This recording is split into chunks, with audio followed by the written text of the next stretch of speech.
Falcon fans, and of course, good old Miles Garrett from Fox5 Atlanta. Miles Garrett, how's everything going, sir? Doing pretty good, man. Doing pretty good. How are you? I'm doing great. Falcon fans checking in one time for the fan. We are back. Apple Podcasts, Spotify Podcast, Amazon Podcast, and so much more. T-Will's here with us. What's up, T-Will? Hey, man. Glad to be here with the man, the myth, the legend, Mr. Miles Garrett. How are you, sir? Doing pretty good. Busy as always. Busy as good. I hear that.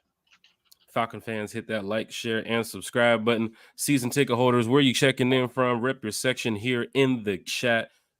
Big shout out to everybody here representing one time for the fan. Of course, all the Falcon fans here too as well. But y'all just do great things when it comes to the podcast. You know what I'm saying? The way y'all respect one another in the chat. You guys are always talking Falcons football in a positive way. So this first shout out goes to everybody in the chat that's going to be checking in here tonight on the podcast. But Miles, I know you got a lot going on, man, and the fans have a lot of questions about the Atlanta Falcons. We have some questions here too about the Atlanta Falcons. So whatever you could tell us tonight, that would be great. It's glad to have you here on the platform. But for those that do not know who Miles Garrett is, please let them know who Miles Garrett is. I'm a sports reporter at Fox5 in Atlanta. For those who don't know, we have a partnership with the Atlanta Falcons and the Georgia Bulldogs. So we do their shows each and every week. Things are just now heating up. So a lot of content's going to be posted on my Twitter, X, YouTube, Facebook, you name it. So anything Georgia Falcons related, we'll be basically the first ones to do it. We usually get all access interviews with them. And of course we cover all the Atlanta teams as well, whether that's Braves, Georgia Tech, Hawks, anything you want to name it. So we do a lot of that here. Falcon fans, I'm telling y'all, it's going to be a great show tonight. Miles, you've been here on the podcast probably more than anybody. I think more than Bodie. So big shout out to you. And of course, taking the time out of your day. Once again, Falcon fans, Miles is on a busy schedule right now with the Falcons, like you said, the Braves. Don't the Hawks start playing in a month or so? Oh gosh, don't say that. I'm not ready. I'm sorry, Miles. It's too many at one time. Falcon fan, this is great. DSGB Hall is in the chat. Dwayne Ruff is in the chat. Georgia, Texas boys in the chat. When we have special guests here on the show, Falcon fans, it's kind of difficult to get to all the questions and comments, but we're going to do our best to reach out to you all tonight. Lisa Shepard is here too as well from Blogging Dirty. Big shout out to Anthony White in the chat with Miles Garrett in the house. Miles, you got a lot of fans in here. Let's go. Dirty Bird Nation. Let's do it. Section 134 is in the building. Miles, the GOAT from Lisa Shepard. Terrell Johnson's in the chat with 1 week away. Rise up, fellas. Miles, how you feeling being 1 week away from Falcon season? Man, I'm loving how active this chat is. Yeah, no, it's exciting. We're going to be there at that week 1 game. I'll be there on the sideline for it. So it should be really good. It's been a long off season. It's been an exciting off season. I think it's probably the most exciting off season we've had in now you could probably argue a decade for this team. So this has been a very active offseason. Excited to get this season rolling. Some fans would say, Miles, since 2016. Terry, would you think, Miles? Fans have been I wouldn't even classify that as an exciting offseason. That just ended up being a great season. As far as offseason is concerned, you were coming off a disappointing year and, you weren't really sure what that season was going to entail. So as far as an offseason is concerned, it's probably the most influential, I'd say, since that Mike Smith year with Matt Ryan back in 2008. If I had to compare it to anything, just with the amount of change at the quarterback position, the head coach position, from a personnel standpoint, the free agent acquisitions, I think it's probably most comparable to that year. Hey, Falcon fans, hit that like, share, and subscribe button. Bring your questions and comments to the chat. We'll try to get to them as fast as possible. T-Will got some questions. I got some questions. One time for the fan. We all got questions here. Miles, starting off quickly, what areas have you noticed pretty much that have improved in the offseason compared to last year? I know you've covered the Falcons for quite some time now. Well, the first position that comes off the top of the head is quarterback. I think that goes without saying. I think when you go from a guy that for now can't even make it as a third string quarterback on a team to now a borderline top 10 quarterback, that's a pretty night and day difference for your team at the most important position on the team. So you add Kirk Cousins, obviously that's huge, but I think the next one's got to be edge rusher, right? Up until maybe a couple of weeks ago, that question was still unanswered, but all of a sudden you have Matthew Judon in there now. And now suddenly you have your most proven pass rusher on your team, proven pass rusher since John Abraham. Obviously, we know what Vic Beasley did back in 2016, but from a consistency standpoint, Matthew Judon is right up there with guys like TJ Watt, Miles Garrett, all the other basically best edge rushers out there right now.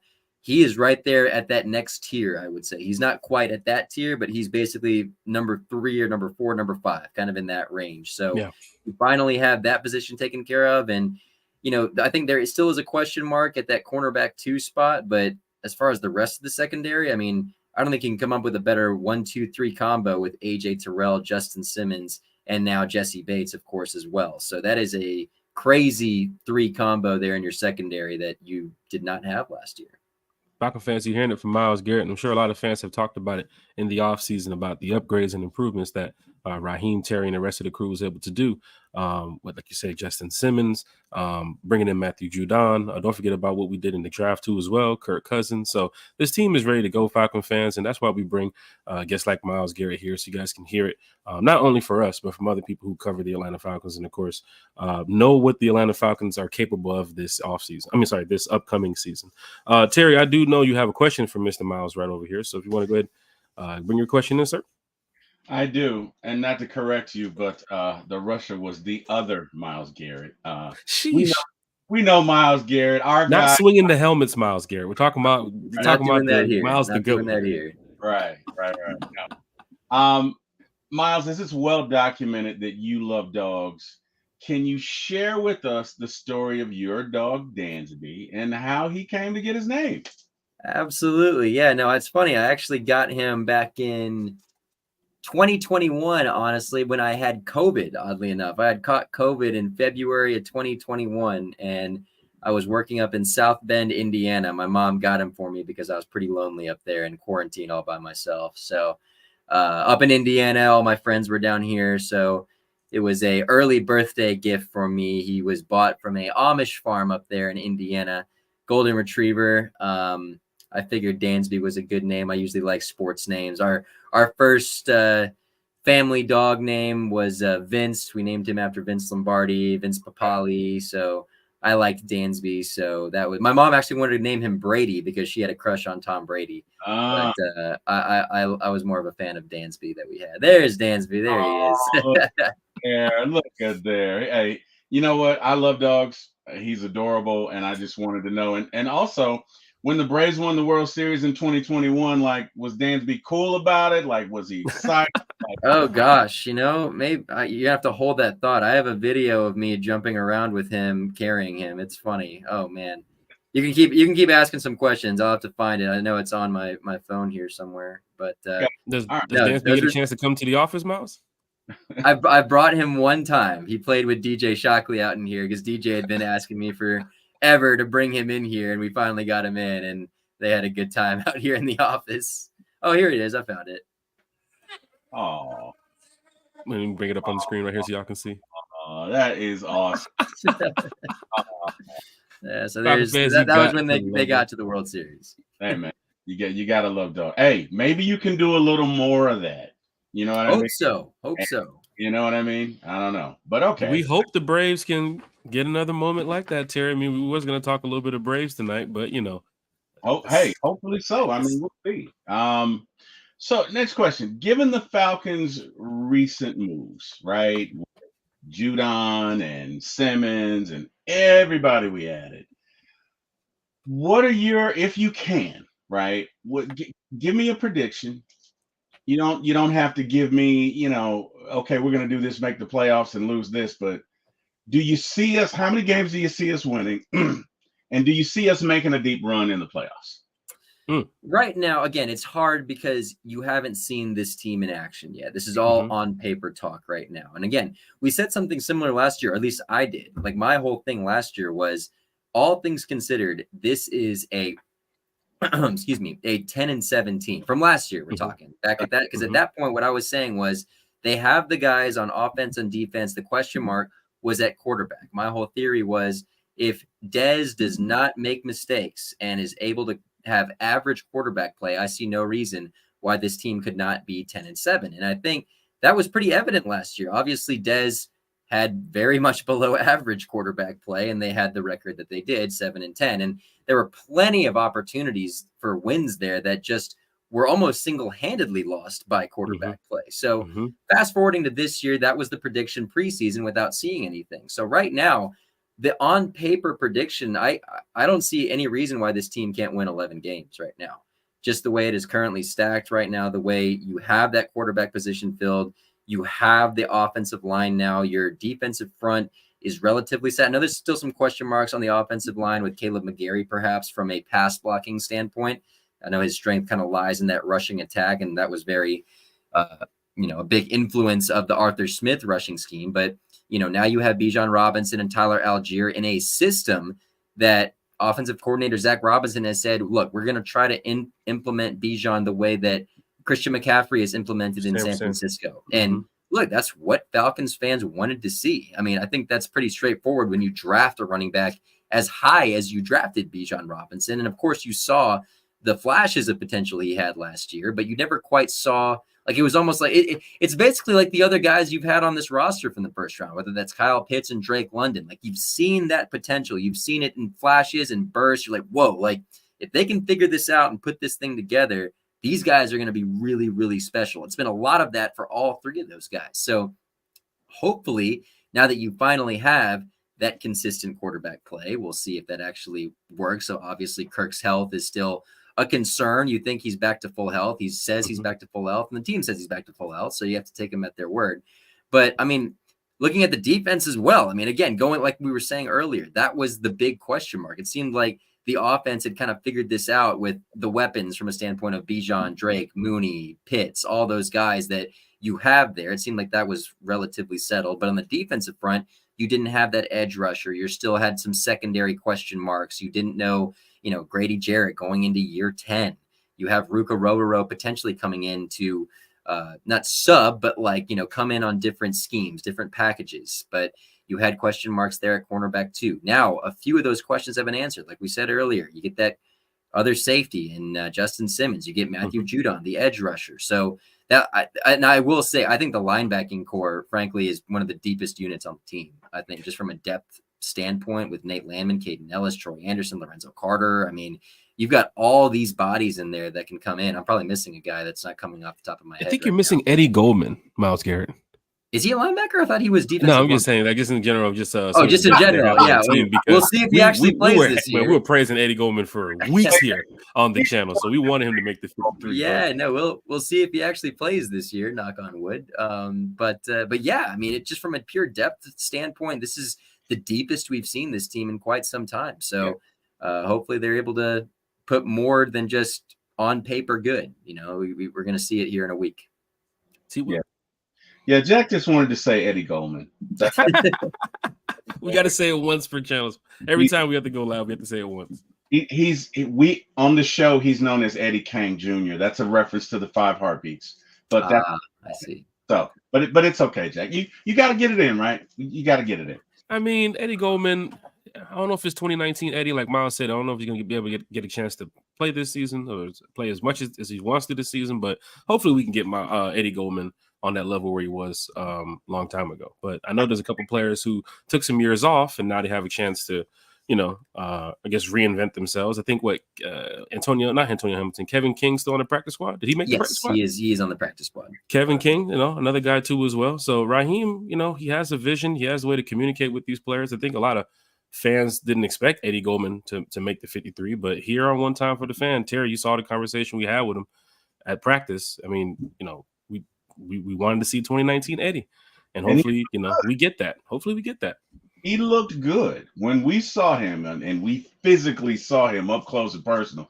He looked good. He's looked good in camp. I think he will play. Will he start? I don't know, but I think he's significant. Fans mentioned when that Flowery Branch Georgia sun hit him over the summer, then he'll be up out of here. But I'm just saying. That's what the fans said. Jeff, wherever you are, Jeff, you still got to make good on that bet, sir. Jeff Wolf, if you're here in the chat, if you want to go ahead and buy that Eddie Goldman jersey, remember what you said. If he made the 53, you would grab an Eddie Goldman jersey. Miles, we want to definitely stay with this roster because they have a roster spot that's available right now.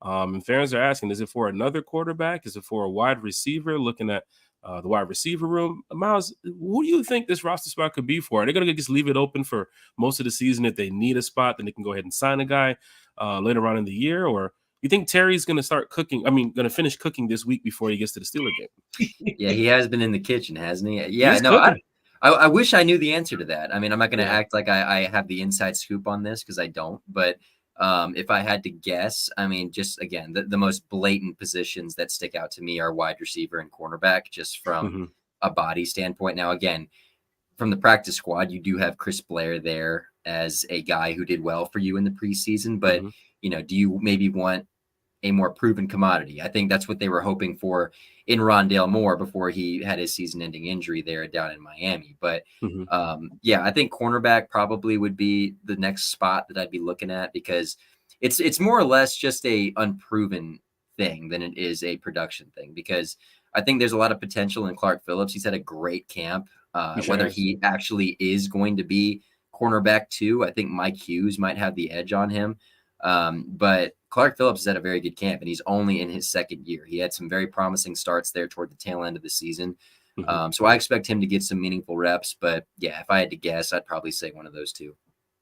Okay. Falcon fan, this is great to have Miles Garrett from Fox5 Atlanta talking Falcons football with us. I know you all in the chat with your comments too as well, so we're going to try to get to as many of those as possible. Miles, quick question away from the Atlanta Falcons. The Georgia Bulldogs yesterday played Clemson at the Mercedes-Benz. And of course, some fans thought that Georgia definitely went off to a slow start. We got Alabama in a couple of weeks.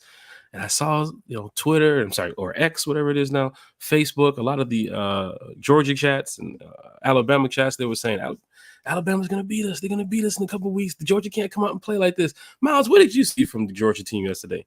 And were you worried about this offense? Are you worried about this offense? No, absolutely not.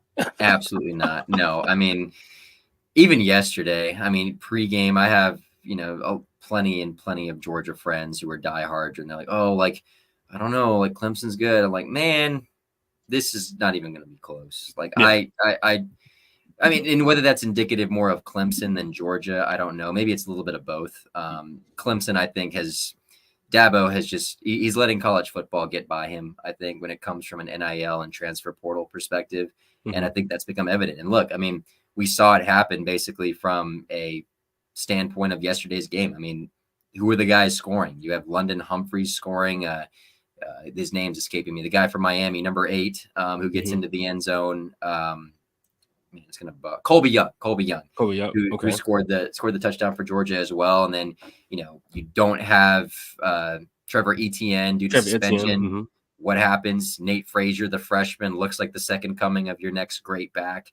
So, I mean, and obviously know what you have in guys like Carson Beck, Michael Williams, Malachi Starks, was one of the best plays you'll ever see from a defensive back there to close out the game with the interception. So, I mean, look, there's a reason Georgia is number 1. There's a reason that everyone is predicting them to basically take upon that mantelpiece of the next Saban dynasty, if you want to call it that, the next team in college football, to where it's like they are the guys every single year.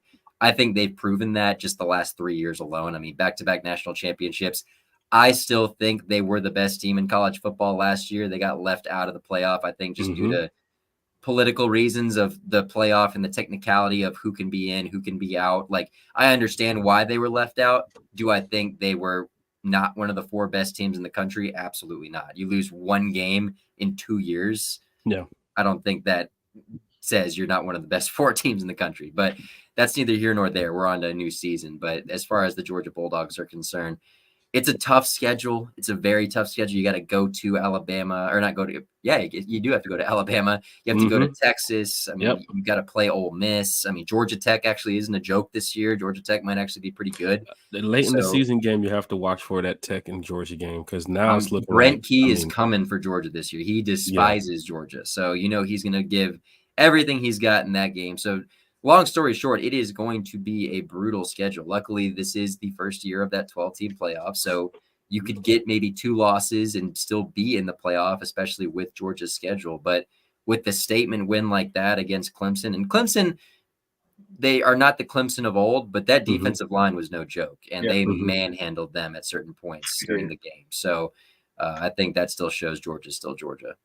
Miles, you did mention Georgia Tech, and we have some Tech fans here in the chat. Did you get a chance to go to the Marta Bowl yesterday? Georgia Tech, Georgia State. I know you was over there with Georgia at the Benz, but did you get a chance to go down the street? No, okay. I wish. We did have a camera there. I was too busy putting together our Bulldogs final post-game show, but I did run highlights in our 10 o'clock show, so I still cover the Jackets. No, it's an exciting year so far for the Jackets. I predicted earlier in the season, I was on 92.9 The Game earlier this year. It's saying that I think they're one of the top 3 teams in the ACC. They've got one of the best offensive minds, I think, very underrated in Buster Faulkner, the offensive coordinator. He's going to get plenty of job offers at the end of this season. And they've got talent on that offense, man. Haynes King, tough as nails. I mean, he's taken some hits there in a very run-heavy offense that does involve the quarterback.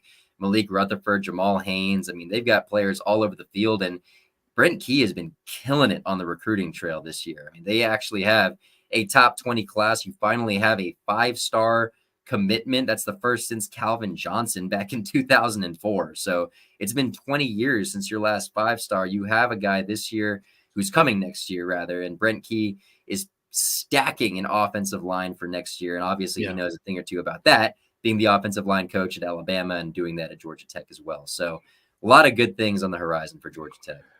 Falcon fans, you're hearing it from Miles Garrett from Fox5 Atlanta. Also Tech fans, Bulldog fans. Quickly shift to the Braves here, Miles.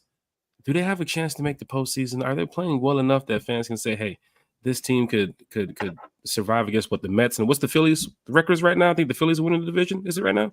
Yeah, Phillies are 6 games up. Not to interrupt, but Braves just go ahead. Braves just hit a home run. They just did? Yeah. So it's 1-0, I believe. Michael Harris took Aaron, whatever his name is, deep. Aaron Nola took him deep. Aaron Nola, how about that? Well, okay, I love that because I interviewed Michael last week. He's an Yep. awesome guy, so very happy for him to do that. But to answer your question, are they the best team in baseball this year? No. They were last year, and we saw what happened. So it's a matter of getting in to the playoff, first of all, and being hot at the right time. Because once you're in, anything can happen in baseball. We have seen that the last 2 years. We saw it last year, especially, you know, the Dodgers not making any noise, the Braves not doing anything once the playoffs started.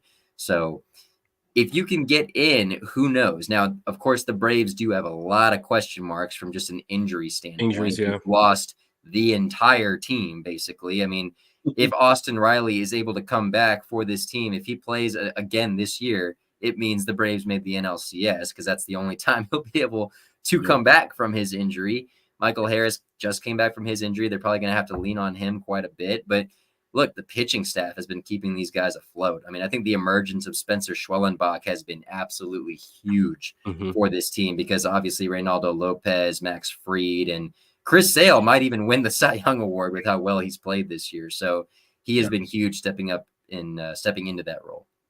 Terry, I know we got a couple of minutes. You had a Michael Harris question for Miles too as well, if you want to ask that one too as well. Okay, sure. You know what? I did have a question, but I'm going to put that on the back burner because you brought up something, and I wanted you to unpack it if you would, Miles. Sure. Said that Debo is really having an issue with the NIL, and Kirby is thriving. What, in your opinion, is the reason for that? Like, why is Kirby doing so well with NIL, and why is Debo not? Like, what's the secret sauce? You got the #1 team in the country, but I'll let Miles answer that one. Well, I do think that's a big part of it, and I honestly don't think NIL is as big per se, comparatively speaking, because frankly, I think almost all the teams, good teams at least, if you want to call it that, are doing NIL Georgia Tech's doing it. I mean, that should tell you a lot because Georgia Tech doesn't have a lot of money for athletics. They're building it up, but it's not quite to the level of, you know, the Alabamas, the Michigans, the Notre Dames, you know, the Texas. Texas is probably the biggest one. So I think from that standpoint, it's not as big. It's really the transfer portal, I think, because the transfer portal has almost evened the playing field, I think, across all of college football to where it's kind of created a little bit of parity that we didn't have before because backups at Alabama were, you know, I think you could argue were probably good enough to start on any other college football team in America. That includes probably some of the other best teams in the country, like Ohio State, Michigan, you know, Ole Miss for that matter. And I mean, look at Georgia. Like I keep bringing up Georgia Tech, but like it's just a team that I cover and I know really well. I mean, Haynes King coming from Texas A&M. You know, you got a lot of guys on that team, which has not consistently been very good in years past, suddenly contends because you have these guys coming in from other schools that are contributing immediately. So Clemson, again, you're able to recruit, which is good. You're still going to have to do that. But at the same time, you've still got all these other great kids who are coming in and out. And Kirby Smart said it yesterday, actually ran the sound today on Fox 5 at 6 o'clock, basically talking about, look, we want to have, if in a perfect world, I want all the guys I recruit to be here for 4 years. But that's not the reality of the situation, because a school going to the NIL, that becomes an influence, because Texas may offer a deal $1 million for a kid. Lamborghini suddenly, for every player. He goes there. What are you going to do to replace him? Georgia has the recruiting and the coaching to be able to replace that, whereas Clemson maybe doesn't. Okay. I mean, you're definitely right about that, because I know of a player who recently committed to a school, and I guess NIL was a big part of that too as well, versus a long time ago when I was growing up. You know, NIL wasn't even around, so players really had to go to a school that, you know, wanted them not only for their player performance, but these players had to pick a school that was good for their academics and good for their future too as well. Now kids are like, oh, I'm just going to take this money and go to the school. I can make $3-4 million before I even become a junior. Yep. Yeah. I mean, so it's a little bit different here now how we watch college football, Terry. So I'm guessing, you know, when you're looking at Clemson's recruiting class versus Georgia's recruiting class, and now he's mentioned Georgia Tech now, I do see Tech being a team that can compete now in the next couple of years with a coach that they have now, and of course the system that they're running too as well. Because these past 2 games, I mean, they're 2-0, but last week against Florida State, that wasn't just like an unranked team versus a ranked team. That was really Georgia Tech trying to get over those years of being disappointed at playing Florida State. They've been blown out years after years of playing this team. Then you get a chance to go out there and beat them in Ireland. Like, come on, man, this is big for Georgia Tech. I mean, that was big. Last question for you, Miles. We did an interview with Michael Harris, and let me tell you something. I lost my mom in May. That one hit home for me. It really did. It was a great article. And to those of our fans in the chat, if you haven't seen it, please go to Miles' page and look it up. Great interview. My question for you is, like, I know if that would have been me, I would have had a problem getting through it. What was that like for you? Are there times where you're interviewing folks and they're telling you these circumstances and you're just like, wow, are there times where it's tough to get through? Yeah, it's funny you bring that up. I mean, not funny, but in a way, bringing that interview up.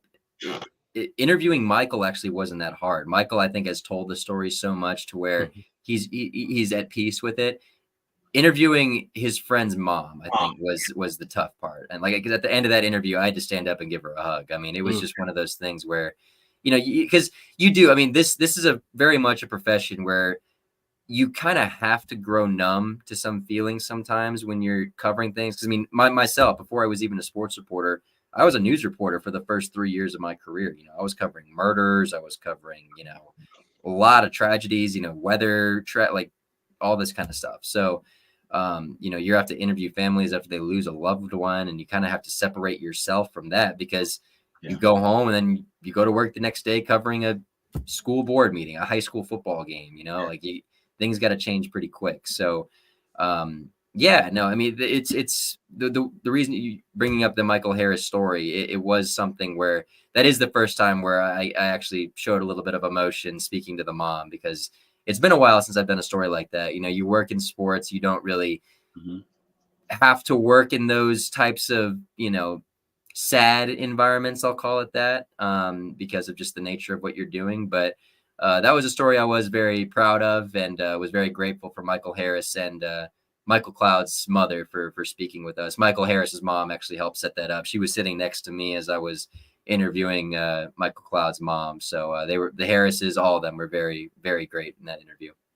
I thought that was great of you to do.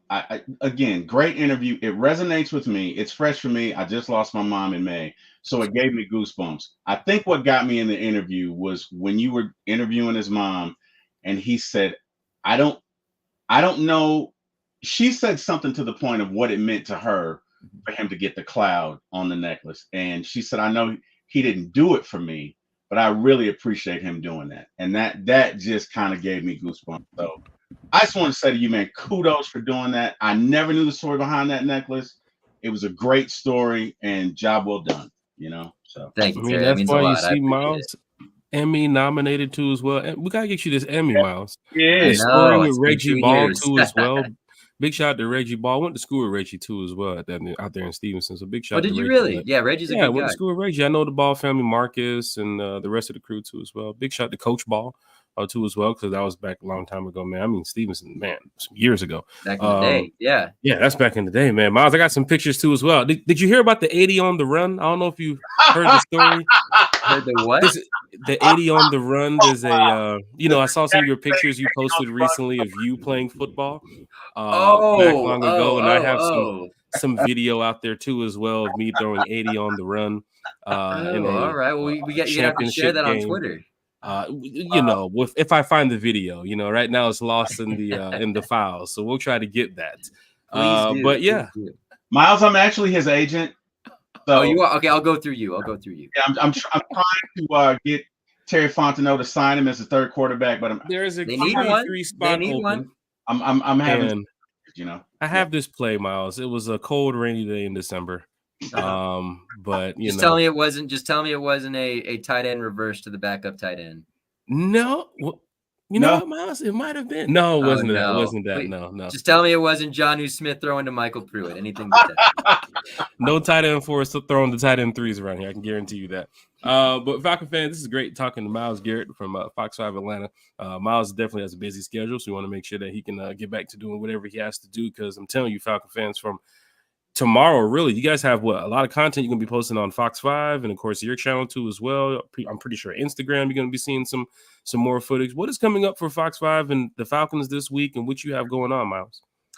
What isn't going on for us at Fox 5? We have got a week ahead of us. Yeah, so going to finish up Sunday. Luckily, I'm off tomorrow for Labor Day, which will be nice. But let's see. We've got a bunch of shows. We have starting on. We tape a lot of these earlier in the week, but starting on Thursday or Friday, we have our High Five show, which is the biggest high school football show in the state of Georgia. We get to usually 22 different schools during the week. I handle the bunker or whatever, so we do that. Then Friday night after High Five, we have Rise Up Tonight, hosted by Kelly Price and Tori McElhaney, Falcons writer. That is on Fox 5. Then Saturday morning, we have Early Birds at 8:30 featuring DJ Shockley and Justin Felder, getting a little preview for Sunday's game. Right after that, we've got Bulldogs Now with Sudu Ubadea and DJ Shockley. And then we have the Georgia Bulldogs game on Saturday. And then we have Bulldogs Final, hosted by yours truly, which is the post-game show. And then Sunday, we have the Dirty Bird Report, which is an hour-long Falcons wrap-up show, as well as a fifth quarter that will happen. Actually, no, I don't think we're going to have fifth quarter that day, but we will have a Dirty Bird Report. I will be the on-field reporter for the Falcons that day. So we have got a very busy week ahead of us. I mean, this is great, Falcon fans. Miles is still in his suit, by the way. He's got an anchor tonight. We got news tonight.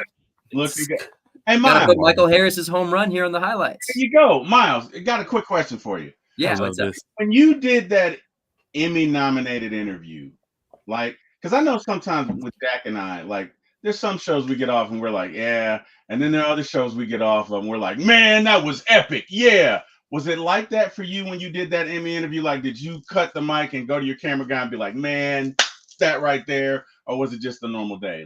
Did you? Are you talking about the Reggie Ball one or the Mark Richt one? Reggie Ball. The Reggie Ball one. Yeah.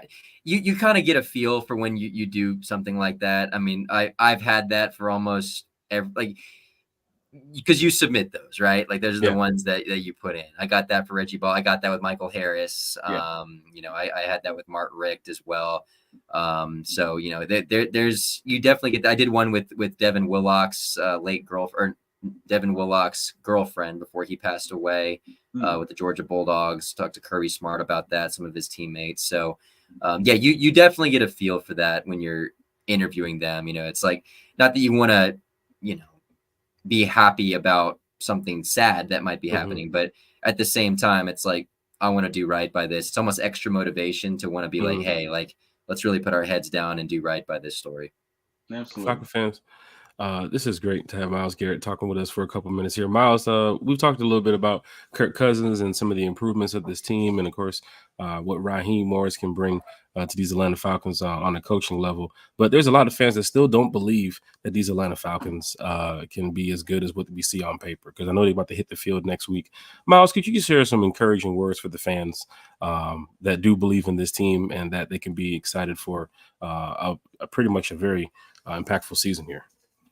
Yeah, I mean, again, like we've said this whole show, it is an on-paper thing because we haven't seen the product yet. We've seen the backups play this preseason. But from Raheem, I think it was something that was very telling, and I'm going to run this tonight on Fox 5 for those that want to watch. We'll be watching. We interviewed Bijan Robinson kind of talking about, practices and, how they've been this year. And he was like, man, practices have been more fun. Like, he's like 2-hour practices seem like 1 hour. It's been more productive. Like, it's almost like a breath of fresh air has been in Flowery Branch now. And again, this is no shot at Arthur Smith. Very different coaching styles, of course, and that's in the past now. I don't want to badmouth Arthur Smith, but at the same time, Raheem Morris is very, very much a player's coach. The players love the guy. I mean, before he was even hired, I remember we were out, doing interviews, trying to figure out who the next guy might be. All the former players I was interviewing, Mohamed Sanu especially, they were all like Raheem. And it was a surprise to me at the time because of the names that were being thrown out there at that point, whether that was Bill Belichick, Ben Johnson, Bobby Slowick, those types of names. Raheem was one of the first interviewed, if I remember. He might have been. But it was confusing to me, at least at that time, because I was like, you mean the interim head coach, the guy who was here, who they let go, and, it just seemed kind of out of place for me at that time. Yeah. But when he was hired, you do kind of see why, because, and it's funny too, because you're able to talk to him off the record sometimes as well. And you really can see how he lights up a room, really. Yeah. I mean, you can definitely see how he wins people over, whether that's the Falcons, the players, anything. He's very much just a pleasant person to deal with. So I think that has a lot to do with the players liking these practices more, maybe being a little bit more loose per se. And he's made some great hires too. I think that's another big aspect of this, because we go back to last year, Arthur Smith, Dave Ragone, no quarterbacks coach. There was some you would think it was Arthur Smith being an offensive minded head coach, but also it was Dave Ragone, and there were some weird things going on. And then, defensively, there were some good things defensively, obviously last year, but this year, you bring in Zach Robinson, who has been on a Super Bowl winning staff. You have Jimmy Lake on defense, who's done some good things. You have Ike Hilliard coaching receivers. You have TJ Yates as a quarterbacks coach. Jerry Gray, like you said. So you have some special team coach Maurice Williams, who Marquise Williams is going to be a coach very soon. He is another great guy to deal with. We've done a story with him before. So no, it's very much a staff that knows what they're doing. Knock on wood, knows what they're doing. Obviously, we got to see it actually happen. But I think that's why everyone has been so bought in on them from just a player personnel standpoint, and really everything else. Because, it's funny, last year, going back to the quarterback play, I think language is really big. And I've learned that being a young reporter here, because, covering certain teams, that was all that I knew at that point. Now that I'm here and I've covered, I guess, 5 different Falcons teams at this point, you kind of get a vibe of how the preseason language is different each year. And I remember last year, we'd ask Kyle Pitts and Drake London and some other guys about Desmond Ridder, for instance, and the preseason talk about him, it was always the same key word. He's a great leader. He's a great leader. He's a great leader. Wasn't really anything else. Yeah.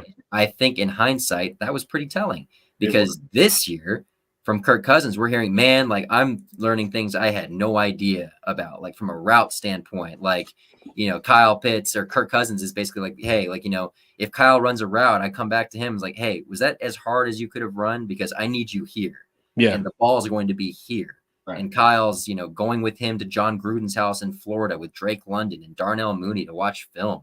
And all of them are like, hey, like, we didn't know. I mean, because these guys are so young. I mean, Michael Penix Jr. is older than Kyle Pitts. I mean, these guys are still very, very, very young. So from that standpoint, yeah, I mean, I think that's what's very important when it comes to language of how different off seasons have gone. Miles, I know you have to run quickly. Falcons, Steelers, how do we match up in your opinion? The defense is going to be tough. Pittsburgh always has a very good defense, but this is where you're going to have to put your money where your mouth is as far as the offense is concerned. I do like the Falcons, how they match up defensively against this Steelers offense. I know our old friend Arthur Smith is running things over there now from an offensive standpoint, but I think it's Terry's old friend, Bodie's old friend, not my old friend. Not your old friend, not your old friend. But I think it's going to be very interesting to see what Russell Wilson we're going to get, because I think last year you saw a lot of promise from Russell Wilson that wasn't there the year before in Denver. I think he got kind of a bad rap that end of the year in Denver with Sean Payton, but there's still a lot of question marks. I mean, George Pickens is another one of those guys. Like, he could be a superstar one week and a complete no-show the next week. Yeah. So we're looking for the no-show next week, not the superstar. Yeah, right? You hope so. Yeah. So, I mean, it's going to be interesting because, again, like I said, and we said the whole show, there's a lot of unknowns. But I do expect the Falcons to win, and it's the NFL. It's always close, but I expect to win comfortably in this one, just from a pure matchup standpoint on paper, just how these two teams line up against one another. That's what I'm expecting. Falcon fans, hit that like, share, and subscribe button for Miles Garrett from Fox5 Atlanta. Miles, before we get up out of here, any shout outs you had to give? I know you work with a lot of great people over there at Fox 5. And of course, probably some folks back at your Cambridge. Was it Cambridge? Cambridge High School. So I saw you was over there doing a Fox 5 report there recently too as well. Any shout outs you want to give to your old crew over there, or anybody you want to represent? Hey, 10-year high school reunion at Cambridge coming up in 2 weeks. That thing's flown by, but we're all getting old over here, aren't we? But no, I mean, I couldn't do it without the team here at Fox 5. DJ Shockley, Sudu Ubadea, Justin Felder, Kelly Price, Georgia Chambers, Victor Prieto. I mean, we've got one of the best sports staff, I think, from a local news standpoint in the whole country. We put in these 17-hour days, during the fall, so that we can put together a great product, because we take pride in what we do here. So that's probably all the shout outs I have to give. We're really proud of our team here. T. Will? Yes, sir. Hey, Miles, every time you come on, man, I learn something new. It's great. I enjoy it. By the way, the Braves are up 2-0. Oh, let's go. Let's go. They just challenged the double play and won, so they're now up 2-0. See, this is great, because after I get off with this, I have to put these highlights together. I already know what highlights to put together now. Like, this is good for me. So one not so good thing, I think Jorge Soler just came out. I'm not sure. Oh, no. Don't say this. He normally bats second, right? They've been switching things up all year, so it's kind of hard to say. I'll check it out, but I think they just released him, so I don't know. But either way, Miles, thank you. I appreciate it. Yeah, man, just looking forward to some fun stuff, and go Dogs. I didn't get a chance man, we put a beat down on Clemson, because I got some so I've been talking trash all night. So but that was a beat down. What I will say is that the Dogs adjusted in the second half, and Clemson, I guess they just drank coffee, because they just, I mean, they're a second half team. They did it last year too. They're very much a second half team. Yeah.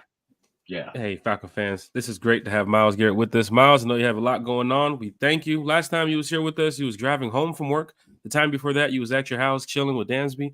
Over here, you're at the office. So, Falcon fans, you can see Miles Garrett will pull up on us in different ways, but he's going to come here, talk Falcons, talk a little Braves. We didn't even get a chance to talk Hawks with Miles. That could be a whole nother hour here. Matter of fact, that might be 2 to 3 hours when you talk about the Atlanta Hawks right now for what they have going on. But we're still true to Atlanta. We still believe in the team. Miles, I thank you so much. I'll probably see you out there next week for the Falcons Steelers. You'll be on the sideline, and I'm right over there behind the bench. So I'll definitely get a chance to probably call you over if you have some time. I'll be looking for you. Hey, man, this is great. Falcon fans, Miles Garrett TV. Make sure you guys go follow him on YouTube, Instagram, Fox5 Atlanta. He has a report tonight, right? 9 o'clock, 10 o'clock? I will be on air at 10:20, 10:45, and 11:20. Falcon fans, that's the call for you now. Go ahead and check out Miles Garrett on Fox 5 tonight. Miles, thank you so much, brother. See you, fellas. Falcon fans, this is great. This is what I'm talking about when we bring special guests to the channel. We just had Chef Matt on the channel Friday for breakfast with one time for the fans, senior executive Chef Matt. We had Miles Garrett on here tonight talking a little bit of Falcons, Braves, and of course some Georgia Bulldogs too as well.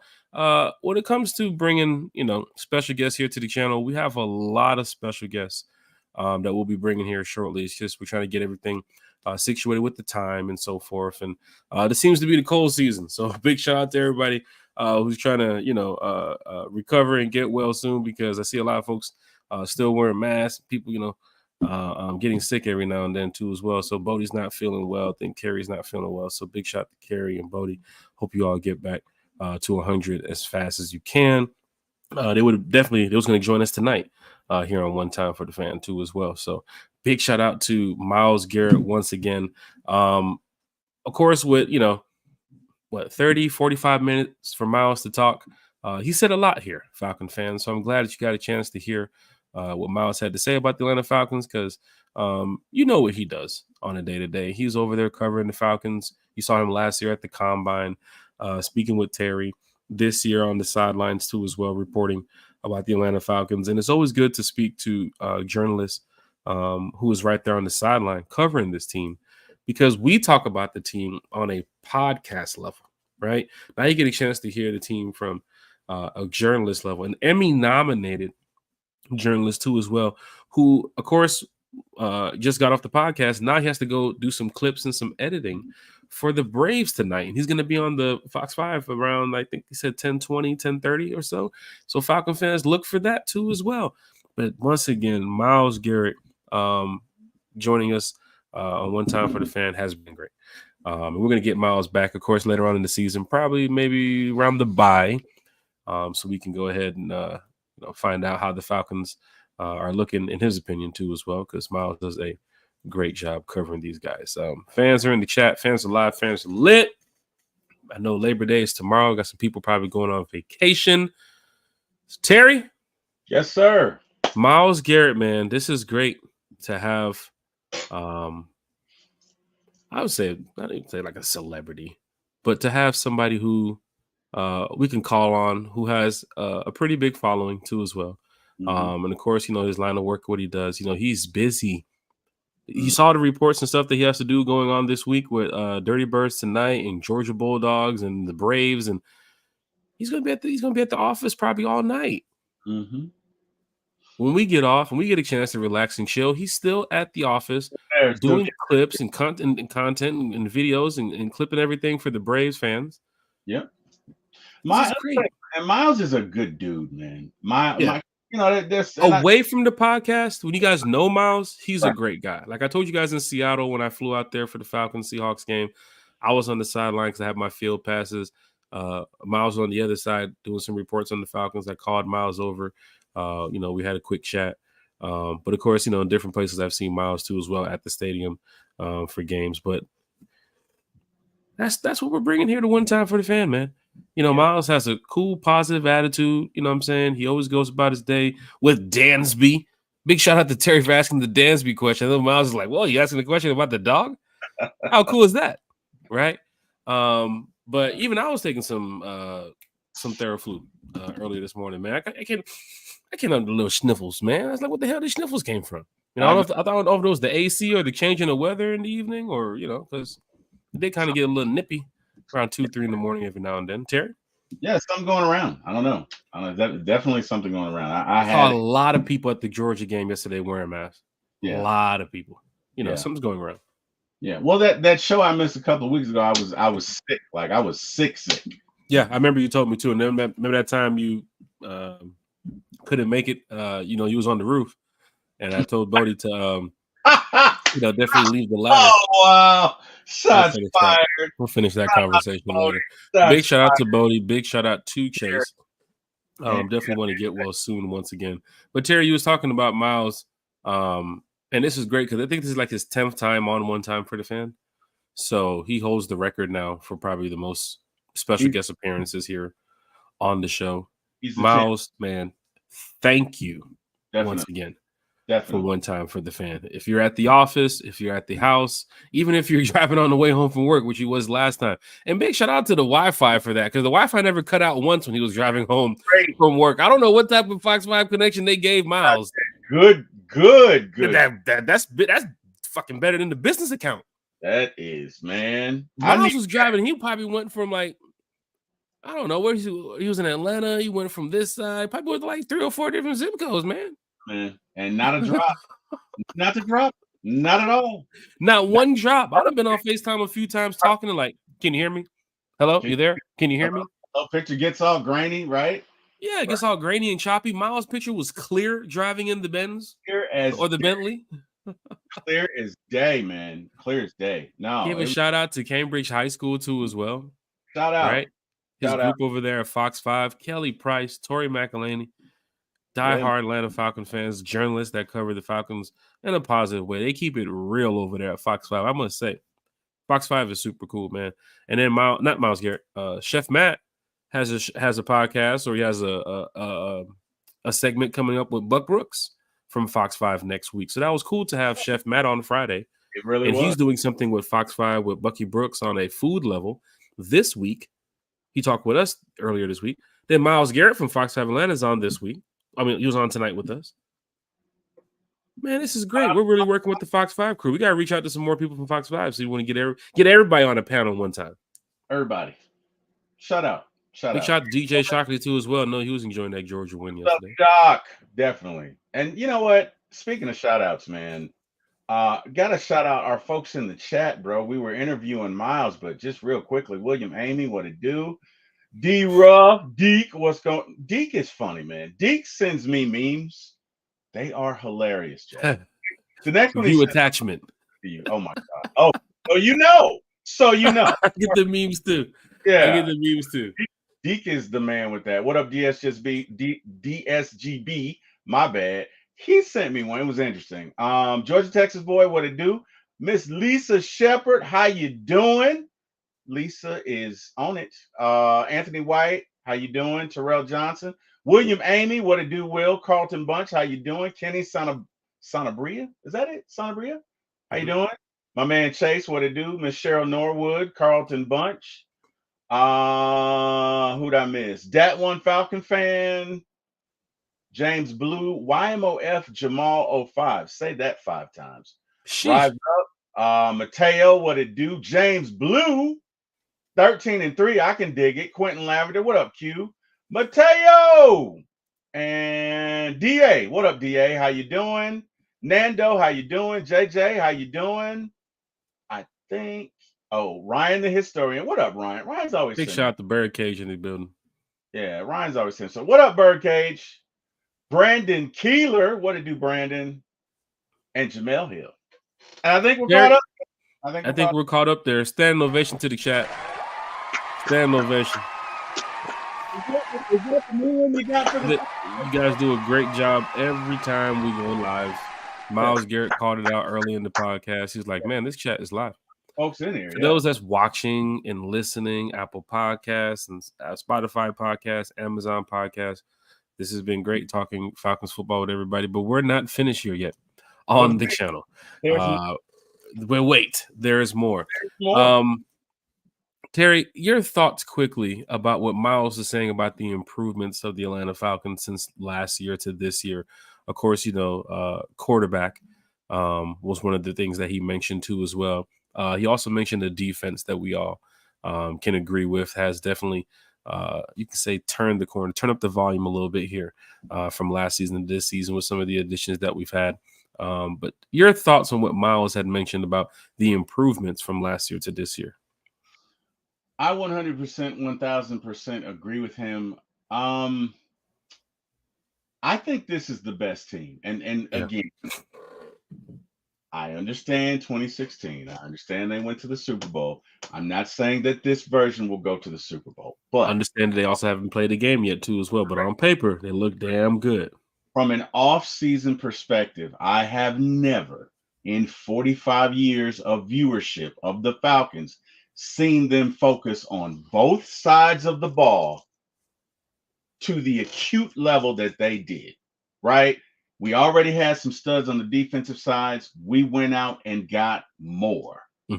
Drafted, we signed, we went out and drafted more weapons on the offense. So, in my humble opinion, this is the best offseason the Falcons have had ever, and it's not even close. So I do agree with him. Now, what becomes of that? Hey, we don't know. But let me tell you something. It wasn't for lack of trying. Jack, what say you? Falcon fans in the chat, do you agree this has been pretty much the best offseason that you have seen? Miles Garrett said in a decade, I probably want to say. So is this the best offseason that you guys have seen in a long time? We definitely want to hear it here from everybody in the chat. I know some fans can agree, some fans don't agree. Some fans are still not happy with the Michael Penix move and the Kirk Cousins move. And I've seen those chats. I'm in those too as well. And I'm as positive as a fan as I am with the Atlanta Falcons. I'm going to continue to defend the moves that Raheem has made this offseason. But Larry O's in the chat with the yes. He's throwing around saying yes. You already know. The offseason is one of the best offseasons Falcons have seen in a long time. And I think if you're excited like I'm excited, you can agree with Miles Garrett because the improvement that they have at the quarterback room from Desmond Ridder to Kirk Cousins. Of course, he mentioned the scheme with Zach Robinson being able to use Bijan and Tyler better than what Dave Ragoni could do. Don't forget they haven't played a game yet, but still the scheme that we're getting ready to run should include Bijan more, should include Tyler more. And you have a quarterback who's leading the way when it comes to accountability and leadership and stepping up to take Kyle Pitts and take Drake London under his wing as a veteran quarterback and say, look, great receivers do this, right? And this is what I can do to help you guys get better. So this is like one of those moments where, I want to say what kind of like Dirk Nowitzki with Dallas, right? How he was going all those years and didn't win a championship, and you got that team around him that fans knew, like, oh man, this Dallas team is stacked. Can they beat this Miami team? Yeah. And sure enough, you saw Dirk rally the troops. Everybody around Dirk was better that year. Yep. Right? Even when the players that played around Kobe too as well. Kobe made everybody better. Right. So there's certain players, there's certain people in this world that when they work with you, like when you guys work together, that they can make you better too as well. Yeah. Bijan Robinson mentioned that in the offseason, how everybody's excited, these 2-3 hour practices. Everybody's just, loving what Raheem has brought to this team and the community. And it's just, everything is just coming together. Like, we want this to work out well, Falcon fans. We're going to continue to say this here on One Time for the Fan. We want to see a team that's going to win the division. We want to see a team that's going to get to the playoffs. And Miles Garrett pretty much summed up a lot tonight to say, hey, on paper, this team is pretty damn good. Let's see this team go play, some games this season. And then we'll start to question or concern, what areas need improvement and what's going right and what's going wrong. But on paper, and what you're seeing next week, what you're going to see next week, I think, is that same dominating performance that we've been talking about all offseason. Defensive-wise, I think we can stop the Steelers a lot. Offensively, I think we're going to put up a shit ton of points. Though the defensive line for the Steelers and the defense for the Steelers is pretty good too as well. I do see a revamped offense with Kirk Cousins, with Mooney, with a lot of players back being 100%.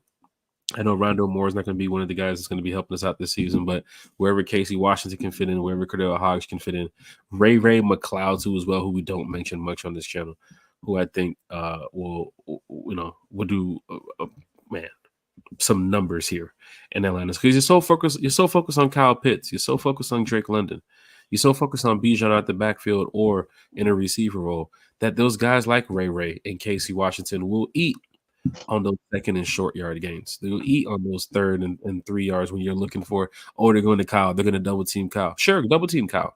They're going to double team Drake. Sure, double team Drake. The players that you leave open, I think Kurt can take advantage of. Mm-hmm. Kurt might know on this play, because Kurt is a veteran. Like, he's going to look at the play and say, carry a double Drake. You're going to keep one on top over there on Kyle. All right, bam. There goes Mooney, wide open. You talk about Mooney's separation skills too as well, from his PFF rating, of course, what he's done last year in the past couple of years with Chicago. Now you got a guy like Kurt that can help get the ball in stride to Mooney because Justin Fields wasn't it, right? So now you have an opportunity to make this Atlanta Falcons fan base really invest into what is going on here. And that means not only the season tickets, but the merchandise is going to go crazy this season. Kirk Cousins and Michael Penix jerseys and Bijan Robinson merch. They just did a 50%. I don't know if you guys knew about this, but they just did like a 50% sale off like the other day. I was able to grab some jerseys. I'm sorry, Terry. I should have let y'all know too as well. I was moving so quick. I was moving so quick that day. I was like, yo, I can't believe they just did this. And I don't know if they told the season ticket holders or not, but I saw on Instagram that somebody was down there in line. And I was like, what you in line for? I don't think the stadium's open today. It was like, yeah, they're doing a 50% sale. 50% sale? What? I know you didn't call. I know that. Man, you know what, Jack? I don't think this is going to impact me being your agent, but I got to say it's a blow, man. So that one right there was an L on me, Terry, because I should have hit up the chat quickly and say, yo, it's a 50% sale. This person was quickly in line, so I just quickly had to grab a hat, which I haven't even got the hat yet because the person still has the hat at their location. Oh, look, Jack, it's Terry Fontenot calling. Hold on one second. Shit. QB3 is still open? Hey, Terry, how's it going? Yeah. Hey, Terry said, Falcons fan. That deal for $1 million? How about you get Jack for half of that? 50% off? Yeah. That one for you, Terry. Yeah. Oh, you'll take. Okay. All right. So I tell you what. Hey, talk over the numbers. I know we were originally demanding $1 million, but today, we're gonna have a half off sale for Jack, and right now, bro. we're gonna do that. Serious? Yes, right call now, me back. All right, thanks. I appreciate it. Jack, good news. Look, when we offered him the reduced salary for you, he seemed to be very happy about it. So, I'll get back to you. Anyway, no problem about telling me about the merch. No problem. Look, let me tell you something. They're going to do another one. I promise you. When they do, one time for the fan will definitely know about it. I mean, Lisa Shepard's in the chat too as well. I think Lisa Shepard has some connections around there with the team store too as well. Maybe she might be able to let us know when there's another 50% sale going on. But for fans in the chat, everybody's just going to be invested into this season. You're seeing it with the 2 open practices the Falcons had where fans were in there packed out, right? It was a great time to see everybody this offseason. Now to get ready to play the Steelers coming up next week. Terry, matchup-wise, I think this team is good. Improvement from last year to this year, I think this team is great. I see, like Miles mentioned, this cornerback 2 situation. Well, guess what, Mike Hughes? You got Van Jefferson week 1 matchup, right? I know Terrell's probably going to have his hands full with Georgie over there. But however they're going to run man, however they're going to run that zone, however they're going to run this scheme defensively, we get a chance to see it next week. I don't think preseason and this offseason showed a lot about what's going to be shown next week. No. We was going off of what the Rams did last year and what Raheem could be used to and what the 3-4 scheme could look like. Yep. Next week, we will see it and we will talk about it. If you come away next week with 5-6 sacks and you beat the Steelers by 20 points, holy snap, it's on to the Eagles. You come away with next week with no sacks and you lose by 15 or 20 and the Steelers come in there and whoop you in the bins, then, we definitely have to come over here one time for the fan and be like, what the hell just happened? This is not what we expected. Though the first 4 weeks are going to be tough. We did talk about that. I'm not expecting the team to go out there next week and blow the bat. I see this team beating the Steelers, Terry, by more than 2 touchdowns. Or if you want to say more than 10 points, that's fine. But I see the team winning by more than 2 touchdowns next week. So offensively, I think we're gonna put it to the Steelers defense. Defensively, I think we're gonna get Russell off the field a few times. That would be awesome. And we're gonna get him on the ground a few times. Russ does like throwing the deep ball a lot. If we're looking like Russ Denver or Russ Seattle, I mean, with him and Lockett, what he used to do, like if he escapes and get us out that pocket and starts doing like how I do with the 80 on the run, I've seen Russ throw, those type of deep balls. So just be careful, Falcons defense, if you're over here, preparing for, the short dink and dunk type of Russell Wilson, because that Steeler offense might not look too good. You might get some situations where Pickens or even Van Jefferson, they got the speedster at number 2. I see why Arthur Smith probably put him over there. He's going to try to get flashes where he can get Van Jefferson in open space. Mike Hughes, that's your calling right there, right? You got to lock down Van Jefferson because that's your move to say, whoa, fans going to be like, oh, shit, Mike Hughes? Oh, snap. I mean, Van Jefferson got 1 catch for 12 yards in the third quarter? That's what you're looking for. You're looking for a dominating performance next week. Falcon fans. And I love what Miles Garrett said. And he said it's on paper. We haven't seen the team play. And we agree with him. Mm-hmm. Fast forward into next week, I'm looking at how the team might play. And I think it's going to be a dominating performance. Terry? Yeah, I think we'll be fine. I think we'll be fine. I don't know that we're going to win by everything that you said, but it's the first game. I think we'll be fine. I think that defense will show up. I think that offense will show up, and I think we'll be happy. As a matter of fact, I think we're going to sweep the state of Pennsylvania. I'm going to go ahead and say that now. I think in the first 2 weeks. Yes, I think we're going to be 2-0 going into week 3. I think we're going to go into Philly, and I think we're going to, kick their little arses. So, that's just me. I'm not speaking for anybody else.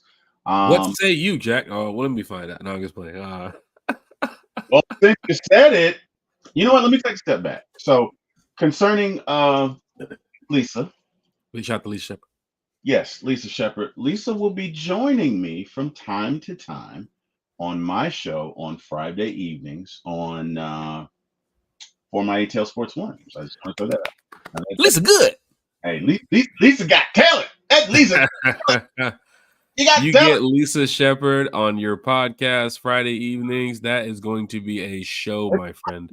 Lisa can talk sports now. You're going to be in for a run here, Terry. I see a couple of 3-4 hour shows here. I don't know how you're going to end the show. Who says it has to end? No, I'm kidding. No, in all seriousness. Wait, the first 24-hour stream? Yeah, I don't know about that. Looking like the FaZe clan over there, Terry. I don't know about that. But, no, again, she's going to do some shows. I don't, her schedule is very busy, but I am excited to work with her. I think it's going to be phenomenal. And I just wanted to put that out there. And I think Lisa's probably going to start on Friday the 13th. So I'm going to knock on wood.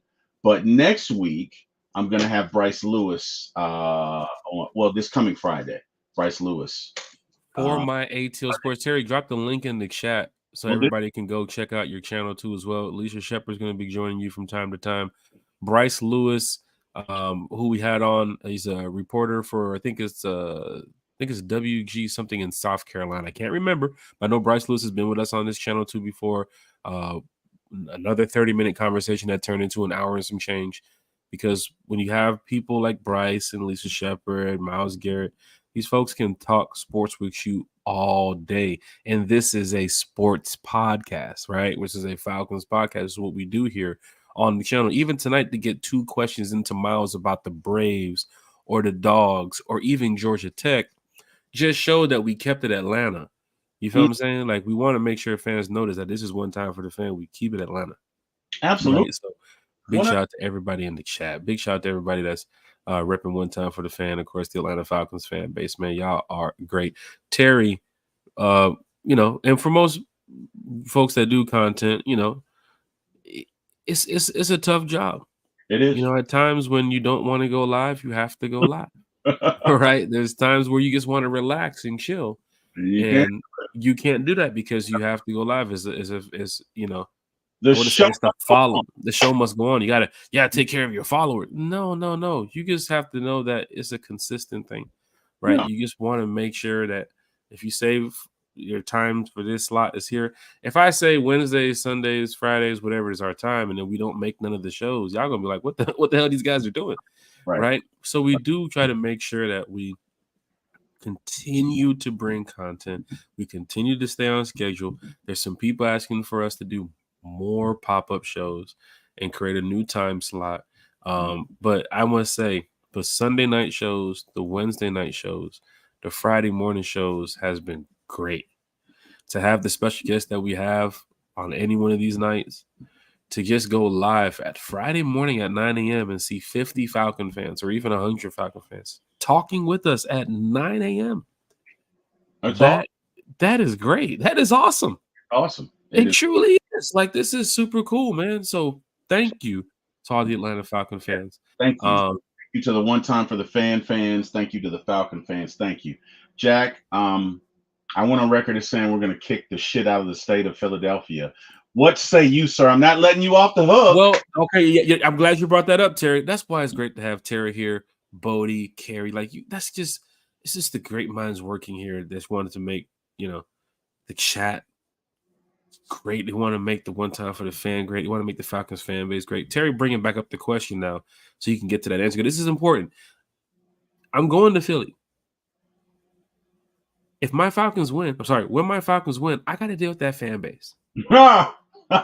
So now I'm thinking you're gonna okay. I'm like, okay, we're gonna beat Philly. I know we're gonna beat Philly, but I've had people tell me, hey man, if you're winning in the fourth quarter and you're doing all that celebrating, you might want to sneak up out of here. It's not gonna be nice for you. It's not gonna be too pleasant for you if you get over there celebrating all that. And plus, where I'm sitting, I don't know, it could be a rowdy group. I'm on the visiting side, but I hope it's not gonna be too much of a rowdy group. I do have a plan of action to where I'm going to involve everyone. I'm going to include everybody around me. So we're going to see how that fan base reacts, or that section of the fan base reacts to when good old Jack Spade from One Time for the Fan comes over there. And plus, we got a lot of Falcon fans that's sitting with us too as well. So, hopefully there's not going to be too much, no altercations or anything, no Oakland versus 49ers videos. I mean, I think Falcons fans, we do a good job when we travel. We talk our shit and, we have fun, but we do respect a lot of these places that we go to. Absolutely.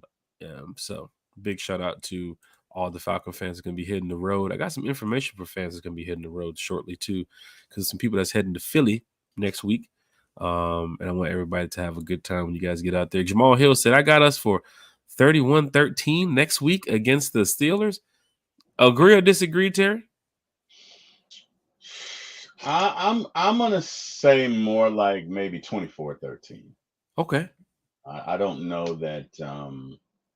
Again, this is a good Pittsburgh defense, and this is the first game, and we have to gel. And practice is great, but this is fans looking at that Georgia game yesterday, like, nah, first game of the season. Let's drop that score a little bit. Yeah. No, I was, Georgia. Hey, but no, I'd say 24-13. Maybe 24-13. 21-10. Score like that is good. I tell you what's interesting, Jack. What's interesting, because I was surfing the interweb last night. You know what I mean? Because I'm a Falcon fan and I'm always looking for an edge and information about my Falcons. And I came across this Madden 25. Wait, is Madden 25 out yet? It just came out, right? Yes. Is it out? Mm-hmm. I came across this Madden 25 simulation of our beloved Atlanta Falcons against the Tampa Bay Bucks. Mm-hmm. Right? The final score was Tampa Bay 47, Atlanta 44. And I have an issue with that because I don't think an opponent will score 44 points on us this year. That's a simulation that wasn't with the updated rosters, updated rankings and stats. Also, they were probably playing on a rookie because they probably wasn't playing on all Madden. But what's bugging to you, Will? It's just it just rubbed me the wrong way, right? Because I'm watching the game as I'm watching something else. I don't want you guys to think I'm weird or anything. I'm doing two things at once. I got the simulation up just for entertainment value, and I'm watching something else and I'm doing something else. And so my attention is divided. And I see the Falcons jump out to like a 2-touchdown lead, right? So I'm like, cool, we got this. They know what it is. Obviously, they've done their research. They see who we are. And then all of a sudden, it's the same dag blasted disrespect that the narrative, the Falcons always lose, that we get. And somehow it goes to OT and we lose 47-44. And it just pissed me off because I'm like, I don't get this. I don't understand this. Did you see the roster that we have? And you're a Madden guy, Terry, so this is definitely bugging you. I am. I'm like, did you see the roster? Do you see what's going on? I don't think Tampa Bay will score 40 anybody this year, let alone us. So, just my thoughts, whatever. We're going to kick their ass. A 47-44 game for the Falcons on a Madden simulation is kind of odd because you're thinking like 44 points from the Falcons in overtime? Wait, there was an overtime too? So it ended 44-44 in regular time. Yeah.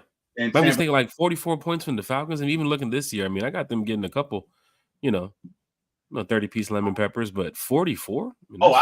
I think we will put a couple of 40. You think we're gonna? Falcon fans that's here watching, listening, that's going to be tuning in later on.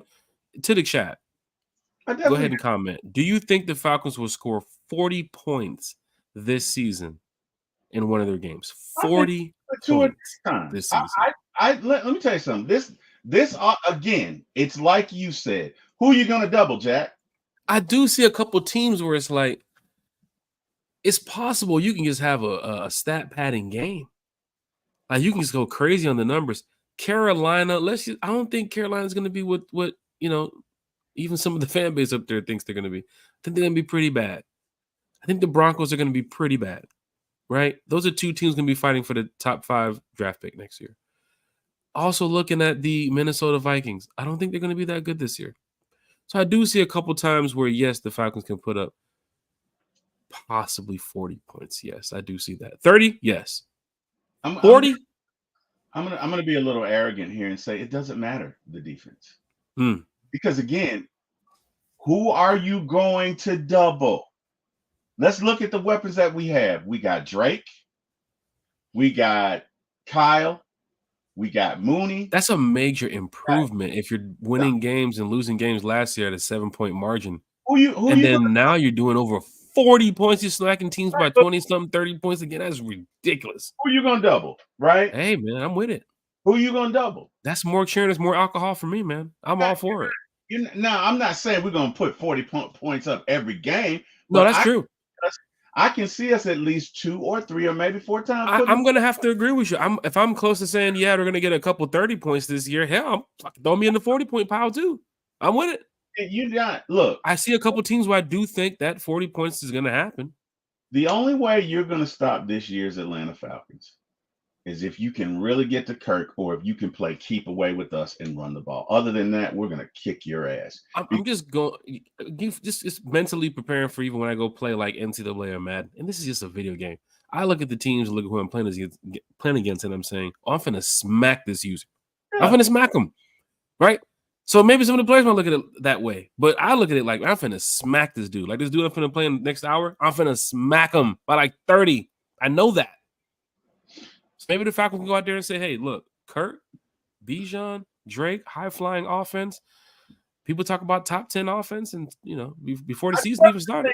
Top 10 offense. In the top 10 offense, you probably would be scoring 30, 40 points a game. We'll score 30 points a game. Because let me tell you something. You're going to get that work. The only thing is, can you keep up? Keep up. Can you keep up? Can you keep up? Because, again, Miles get away with that. Even look, we can beat you either way. We can go over the top. We can dink and dunk. We whatever you need, whatever you require to get your ass whooping. The cool part with the veteran quarterbacks is the dink and dunk, and I think a lot of people don't forget about. Right. A lot of the veteran quarterbacks, the older quarterbacks that went on to like 33, 34, 35, Drew Brees, Tom Brady, they were off. Why did I say his name? Damn. Is that a penalty? I said his name. Oh man, what's the guy that played in New England then went on to Tampa?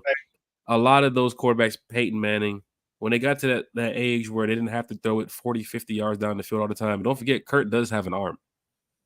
But the dinking and dunking that people just didn't pay attention to that got them up the field and moved the chain so rapidly. Right? Like we saw it in New Orleans. We hated that from Brees. Like there'll be times where it's like 3rd and 5 or 3rd and 7. It's like, beep, off to the running back. And it's like, what the hell just happened? How is he getting 15 yards? Situations like that you might see from Kurt. Kurt doesn't have to throw it 20, 30, 40 yards down the field every single play. Mm-hmm. Yes, he's a 4,000-yard passer. Yes, the passer rating and the touchdowns and interception ratio is amazing. But he doesn't have to throw it like that every single play. So Falcon fans don't expect to see, a Kurt throwing it most times in the season for more than 30 yards or more. He might have a couple dink and dunk runs where, Bijan's catching out the backfield, a couple flat routes, right? Couple check downs, because those things do move the chains. Mm-hmm. And we have a veteran quarterback that can protect himself by just getting the ball out to the flat. Mm-hmm. None of that stuff we saw last year where, I'm just going to tuck and move all this. No, none of that. Get it out to the flat. Get out to your check down. That's why I think with Kurt, somebody's always going to be open. Absolutely. We talked about the double team. Somebody's going to be open to where most defenses, I think it'll be Kurt's mistake if the defense take over. Right? It's like Kurt is not out there doing what we saw last year, where he's going 11 for 23 for 136 yards. We're not even gonna put that in the ethos, sir. We don't have to worry about that. We're gonna see a quarterback that's going into the half 20 for 23 for 245 with 2 touchdowns. I'm gonna need you to go back in time and take that statement back. Let me do it for you. Zip, zip, zip, zip, zip, zip, zip, zip, zip, zip, zip, zip, zip, zip. Okay, Jack. All right. So tell me about Kirk Cousins this year. We just went back in time about 5 minutes. Tell me about Kirk Cousins this year and what he's gonna do and how he's gonna. Definitely won't see a guy that's 11 for 23 at the half. Oh, you did it again, Jack. Now we got to go back and zip, zip, zip, zip, zip, zip, zip, zip, zip, zip, zip. Jack. So you're talking about Kirk Cousins. Are you serious right now, bro? Are you? Got him. Got him. What are we gonna do, man? Just talk about the positives, Kirk. We don't need the negatives. I'm like Bodie. I got scar tissue from last year. I don't need you bringing up what happened. So fans know good old Jack Spade doesn't talk about the negative like that. Yes, I see the flaws. Yes, I see the cons of every team in the NFL, but I like to talk about the positive things of the Atlanta Falcons, right? Things that help fans believe that we're going to win the next game, right? Because I do think that every game is tough, right? Like every game's not going to be a cakewalk, but there are some teams you got to look and say, this Falcon team on paper is better than half these damn teams we're playing this year. They say we have the easiest schedule. That's what they say. With one of the best rosters, I think, in my opinion. Absolutely. So we're going to kick some ass. So that means you're going to have to dominate. The people. Jamal Hill's in the chat. How much goes into preparing for a show I'm interested in? Well, our producer, Carrie, gets us ready at 7 o'clock in the morning with article after article after article of the Atlanta Falcons. Everybody wake the fuck up. Yes, Time to talk Falcons. Yeah. Nah, you build the content that you want for the podcast. Everything's different. Like tonight, there was no topics. It was just Miles Garrett. Right? Talk to Miles Garrett. Let the fans talk to Miles. If anybody had questions, we'll talk about it. You know, we mentioned the Braves, Hawks, and the Falcons and the roster and everything. We want fans to hear the positive outlook of the team. But of course, Chef Matt Friday, we talked about cooking, pasta in the new Molly B's area and what we have coming up at the Ben's, the food prices. So different shows going to present different things. Like, of course, next week would be like the preview for the fact. There's no show Wednesday, and then there's no show Friday too as well. So the next show will be next week Saturday. We're going to do a quick pop-up next week Saturday before the Sunday game. But it's just going to be the preview again of Falcons Steelers. Because what's going to happen this week is you never know what can go on with the Falcons. And then that last roster spot, I haven't got the call yet. I'm hoping I get the call. But if it's not me, good luck to whoever is going to be able to represent the Falcons soon. But let's just say Terry goes out and signs somebody this week. You're going to want to hear about that on the next podcast, right? From One Time for the Fan. You can go to other podcasts and watch that because people might go live that night, that day. They might put videos out within the hour. But then One Time for the Fan, we have our show at a set times, and then you come over there and say, oh, wow, I want to hear it from these guys. What do they think about the move? So setting up your content, setting up your show. We're actually setting up shows for the future because we have special guests that have said they want to be a part of this too as well. So big shout out to everybody who's just representing One Time for the Fan. We do thank you because it takes a lot. Carrie will tell you. Bodie will tell you. Chase and them will tell you. Everybody who does these contests, Auntie Pam, everybody will tell you. Like Jamal Hill, like it's fun. I can guarantee you that. It's fun to get in here and talk with Falcon fans all the time. And we're going to continue doing it. Terry now, after joining us here at One Time for the Fan, has a great channel called For My ATL Sports that if you don't want to, listen to the radio, if you don't want to listen to what they're saying on, Sirius XM or some of these other places, CBS Sports and all that stuff, because a lot of people are talking bad about the Falcons too. There's not too many positive Falcon, enthusiasts out here. I mean, Dan Orlovsky. That was big to see Dan Orlovsky named that the Falcons are Super Bowl contenders. Like, wait, whoa, that's content. Let's talk about this. That was very big. Yeah. And everybody started talking about it. So shout out to everybody who covered that from a podcast level to a journalist level, because it did make Falcon headline news for the week. Now, this week, did you hear anything about Dan Orlovsky? No. So that's what I'm saying. It happened during that time where fans can say, okay, Tuesday he said this. One Time goes live on Wednesday. They'll probably talk about that. Different things that happen with the Falcons we'll bring up.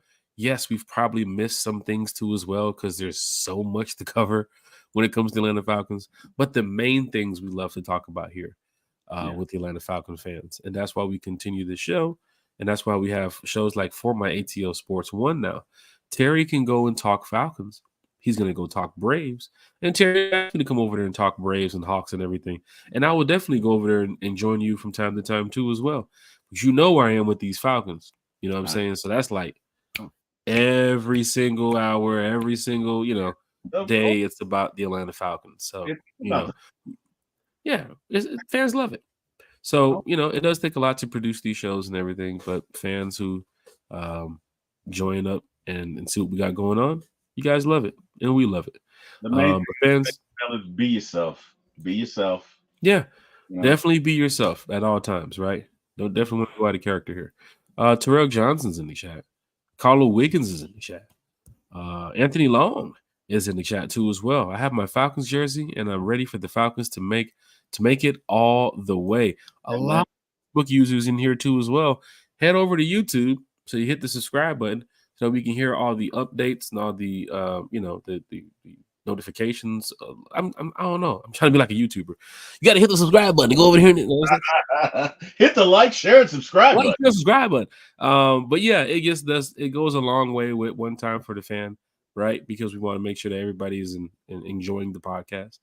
And you definitely want to miss shows too as well, because we have our Sunday night show at 8, Wednesday night show is at 8, and Friday morning shows at 9 o'clock too as well. So big shout out to everybody in the chat. Penalty flag for Jack Spade for mentioning the guy who used to play in New England, who stole our Super Bowl from us. It's just tough, man. It's tough. Carries in the chat. We play some of the worst defenses in the league. 40 points season. Exactly. As Carr says, exactly. Hey, this is great. I thought they brought Kevin King up from the practice squad. I did not see no update of that. I know he's still on the practice squad unless they made some adjustments. Miles didn't mention it tonight, and Miles covers the Falcons. It would have been great if we could have got some updated news about anything happening over the weekend. But Miles does a great job, and he wouldn't say nothing that he's not allowed to say, right? Yeah. So even last time, I think the time before last. Yeah, the time before last, Miles was here. We asked him a question, Terry, and then Miles was like, I'm not sure I want to answer that one just right now because, his position for where he is, he didn't want to break any breaking news with us here on the podcast. So big shout out to Miles Garrett for joining us. The Nerd King said, can y'all imagine if the Falcons beat the Steelers, Eagles, and the Chiefs by a big margin? That does have us thinking here, the Nerd King. Fans in the chat will probably look at it and say, well, any game is possible. You can win any game. But then there's going to be some fans in the chat saying, I don't know if you can beat all three of those teams. If you beat all three of those teams, Terry, some would say you are the Super Bowl contender. We are Super Bowl contenders, and we everybody, and I'm not afraid. Bring them on, and I'm not afraid. Terry's not afraid. For me, I do think you can win any game. Eric Parker, if you bring him on the show. Matter of fact, we're going to have Eric Parker on the show here soon.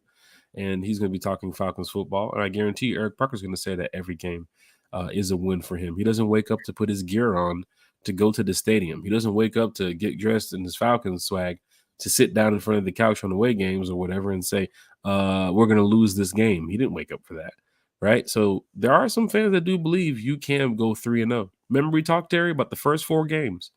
If you go 3-1, if you go 4-0, that's great. If you go 3-1, perfectly fine with it. You go 2-2, fans are fine with it. I've heard a lot of fans say if you go 2-2 in the first 4 games, they're fine with it.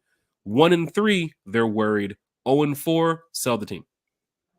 So I'm not worried either way because you also have to understand these guys have to gel. Yeah. So and we saw that last night from Georgia too as well. That was the first half. A lot of probably communication and chemistry issues that happened at practice that went well and didn't happen in the first half. But Kirby went to that halftime. He went to that locker room. I'm guessing the way Kirby, continues to do it, players probably spoke up first. Then Kirby spoke up. And they got right for that second half. But that's what you might see next week against the Steelers. You might see 10-3 Falcons end of the first half. You might see 17-10 end of the game. Has the offense Are they looking bad this year? No, it's just the first game of the season. Some things wasn't clicking on the right levels, but they still won the game. That's when we goes to asking Falcons, are you guys going to be upset if we don't get 42 sacks this year, but we make the playoffs? Some people will say, oh, the defense is not as good as we were last year, but we made the playoffs. No, I don't. So, I wouldn't be upset, and I wouldn't be upset. It's something Miles said about the Braves, but it applies to all teams. The best team, and if you're out there listening, write this down. The best team does not always win the championship.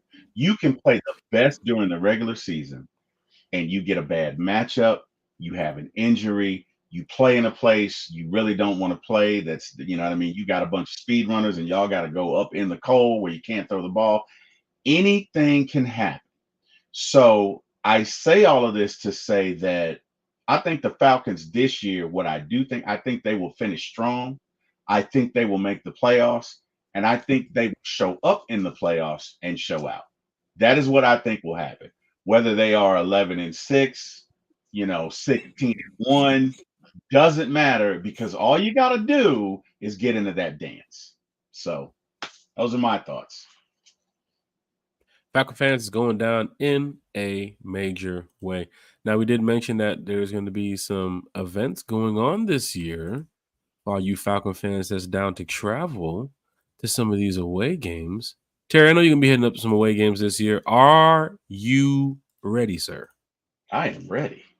I am so ready. Matter of fact, I was talking to some friends of mine in the Tampa area about us coming down there and kicking their arses.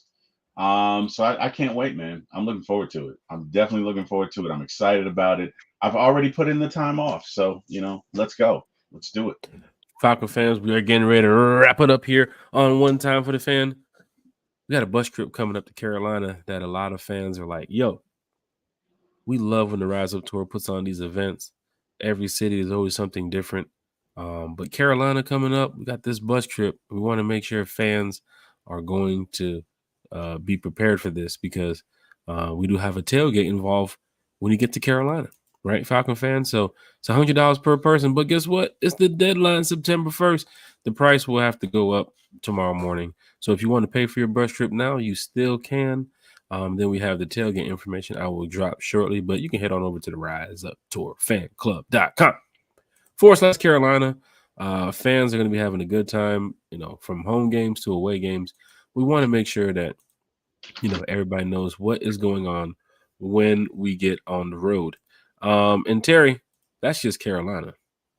We also got Tampa too as well. So for fans that's heading out to Tampa, we have a bus trip heading down to Tampa. You can head over to the Rise Up Tour fanclub.com/Tampa. Host hotels there too as well. For the fans that asked about the discounted rate for the host hotel, you only get the discounted rate if you're a member of the Rise Up Tour fan club, right? So big shout out to everybody who's members of the fan club. And of course, the deadline for this is September 1st, but the price will go up tomorrow too as well. So we still want fans to be involved with it. But I mean, we set the deadline out almost 2.5-3 months ago. So, there's a lot of fans that still looking at their schedule, try to find out what they can get going. That is perfectly fine. That's what fans do, especially when you're getting ready to travel, because it's a lot. That's why we represent, a lot of the fans that love to travel with the Rise Up Tour fan club. We do give y'all, your kudos and your shout outs and your thank you. Because Terry, you know how hard it is sometimes to, take time off from your job. You gotta get the plane ticket. You gotta get your car rental, what hotel you're staying at, what restaurant you want to go eat at, what sightseeing you want to do. You only have like a 2-3 day window to do some things. In some cities like Vegas and New York, like you can't do everything in those 2 or 3 days. You know what I'm saying? So it's a little bit difficult to get out here and travel to some of these cities. But fans that do travel to these cities, we want to say shout out to you all, because we're representing well on the road, and fans from all over the NFL are hearing about the Rise Up Tour fan club. So big shout out to everybody who's representing with us. Now, New Orleans, you guys been talking about New Orleans. This train car is almost sold out. That's going to be the second car. I don't think we're going to do a third one. You can go to the riseuptourfanclub.com/train. But yes, Plastic Shore is going to be on the train too as well. These are private cars. So once again, if you're in the cart 3 or cart 4 or cart 5 of the train, you won't be able to come up here to the Rise Up Tour Fan Club's car. You never know what's going on in the Rise Up Tour Fan Club's car too as well, because everybody's enjoying themselves when it comes to getting ready for the Falcons Aints down in New Orleans. And then we have a party that you definitely want to get there early to. Terry, I don't know if you heard about the party in New Orleans. But I did hear about it. But tell the rest of our counterparts and our guests and our fans. I'm sure they want to hear about it. What's this party, Jack? The party in New Orleans is pretty much a takeover. You know, every city we go to, we try to do something for fans to have a good time. But in New Orleans, it's just been like, I don't know, a second home to Falcon fans when it comes to Falcon season. Because a lot of your fans, they will skip Carolina, they will skip Washington, they'll skip Minnesota, and they will make plans just to go to New Orleans. That's why when you guys go out there, you guys see fans everywhere. Terry, I'm talking about hundreds, thousands of Falcon fans walking around the streets of New Orleans. And I'm telling you, man, when I tell you about a takeover, it's a takeover. Such a takeover that we had to get a building for it. We're going to be at Razoo's again for those that's been to the party last year, for those that's been to the party the year before, and the year before that. Even during COVID was there. For those that's been there during those years, we're back at Razoo's Club and Patio Bar. Right there on Bourbon Street. You can't miss it. Just keep walking down Bourbon Street till you see all the 1,000 Falcon fans hanging out around outside. Get there early. Party starts at 8. We know what happens when we put the party out in New Orleans. Terry, even it's tough for me to get in there. And I went to team throwing the party. I'm telling you right now, if I show up to this party around 7, I'm late. Damn. I'm telling you what's happening in New Orleans. Fans have asked me all the time, Jack, what city do you recommend? What city do you recommend? I recommend New Orleans. Like when you want to go out there and you want to eat good. Get there early. You want to eat good. You want to drink good. You want to party. You want to go down there and talk smack. Go out there to New Orleans. The vibe is nice. Some fans are saying, oh, no, man, they're going to disrespect you. It ain't even like that, fam. Now, game day, they're going to throw their Saints jerseys on and start rocking around and start yelling out, whatever they yell out. But, at the end of the game, they're in the second line. They're going about their day. It's just a normal day to most fans, right? So it's not like gangs in New York. But for fans that want to head out there, come on out to New Orleans. We want to make sure y'all have a good time. For the fans that's been to New Orleans too as well, you guys know how the experience is. So come on out. Let's have a good time. We're posting these events for you all because we want everybody to enjoy these away games. Now, Terry, we understand that there's a game this year that's probably bigger than the New Orleans game, not by team or rivalry, but just by where you're going. And we're talking about Las Vegas. Vegas. I think everybody wants to go to Las Vegas once in their life. For those that's going out there to Las Vegas, Rise Up Tour Fan Club has did it again. Putting on a party out there for all you diehard Atlanta Falcon fans. You gotta say a big shout out to the team over there at the Rise Up Tour Fan Club. Everybody from the social media team to the membership team to the events team. A great job once again as we got the ATL takeover happening in Las Vegas. The party, sorry, still a little bit under the weather. The doors open at 8 p.m. Now, Terry, I just told you about New Orleans. And this is Vegas. So just imagine. If you're on time, you're late. If you're on time, you're late. Just imagine this. The doors open at 8. Party starts at 9. We want to make sure everybody's having a good time. Get in there, get your seats, get your area where you're going to kick back, where you're going to chill. I don't know. I might leave there around like 1, 2 a.m., head to the casino. You know what I'm saying? Something like that. It's Vegas life, But we're having a good time out there, man. We got some more events. We got some more stuff coming up that fans will get a chance to come out, hang out. But if you're going to Philly, we got something going on Saturday night in Philly. If you're going to Philly, we got something going on Saturday night in Philly. Yes, the game is Monday, but Saturday night, we want to bring some fans out. We know some fans are arriving early. We know some fans that might be arriving Sunday and Monday. It's a Monday night game, right? So we want to make sure fans can have a good time if you are arriving early. What up, Chris? A1. So Saturday night in Philly, it's going down in a major way. Those are some of the parties from the Rise Up Tour fan club. A1 Forever is here in the chat talking Falcons football with us. What's up, A1 Forever? What's up? Big shout out to everybody here. This is great to have, all you diehard Atlanta Falcon fans once again chopping it up with us for almost 2 hours tonight. Remember, no show Wednesday, no show Friday. So let's get to our shout outs before we get up out of here, Terry. Yes, sir. Shout out to Mr. Miles Garrett. Thank you, sir. First and foremost, appreciate you as always for blessing us with your presence and just educating us on things going on with the Falcons, Braves, and Dogs. And hey, man, just good fellowshipping with you and talking with you. Secondly, and as always, thank you to the wonderful One Time for the fans. We always enjoy you. We appreciate you showing up. We appreciate you showing out. We appreciate you pushing us to be the best versions of ourselves and the show collectively that we can be. Last but not least, well, not last, second to last, but not least, should be first in my heart. Thank you to God. I appreciate you for giving me this opportunity, for bringing me in Jack's path, and obviously my brother, because I would not be here without them. Thank you for my family, my job, everything in my life. I appreciate you. I'm nothing without you. And last but not least, to Mr. Jack Spade, I cannot thank you enough, sir. Appreciate you. And as long as you keep inviting me, I will keep coming back. One last reminder, my show is For My ATL Sports 1 on YouTube. This coming Friday, we will have Bryce Lewis, or Brycey2K on Twitter, I think is his handle. But anyway, we'll have Bryce Lewis. We've had Bryce on the show before. You guys know him. You love him. So check us out, 7:30 typically to 8:30. And the week after that, we are going to have Miss Lisa Shepard. And I, for one, am excited about it because Lisa is, we're going to have a good time.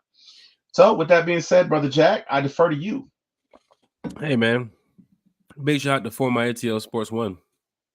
Terry, joining us here on One Time for the Fan. Always had that passion to do his own podcast. He wanted to talk Braves and Hawks with you all and Falcons with you all. And that's great when you can get an all-rounder talking all these different teams in Atlanta. Terry, as you can see here, just like One Time for the Fan, he's keeping it Atlanta for you all, right?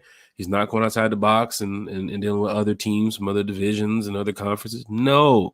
He's talking Braves. He's talking Hawks. He's talking Falcons. So tune in to For My ATL Sports 1. Give Terry big shout-outs. I'll be in the chat from time to time. I'll definitely be stopping by and doing a couple shows with Terry from time to time.